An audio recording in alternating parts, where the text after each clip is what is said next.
Markit produces PMI surveys. These are monthly indicators of business conditions. They act as a lead indicator of GDP. There's a huge focus on the US economy at the moment. First quarter economic growth numbers disappointed. The big question is, will this weakness persist into the second quarter? Here we plot GDP, that's the bars, against our PMI. GDP growth slowed to just 0.5% in the first quarter. A lot of people writing this off. As you can see from the circles here, quarter one is often weak. But our PMI is suggesting this is a more fundamental slowdown. The next chart here shows the same thing, but GDP has been smoothed here. We take a moving average.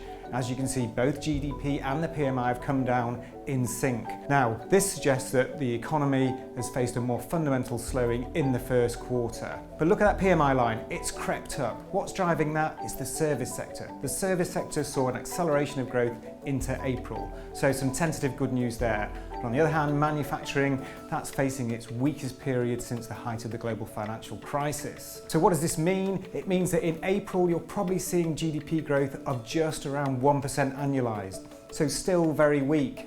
Another signal, of course, is the non-farm payroll numbers. They disappointed in April. This is the official non-farm payrolls data with the line we overlay. That's our PMI employment index.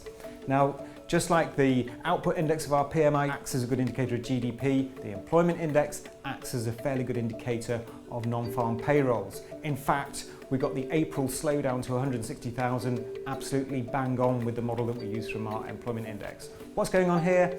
Companies are worried, they've grown more uncertain about the outlook, they're pulling back on their hiring.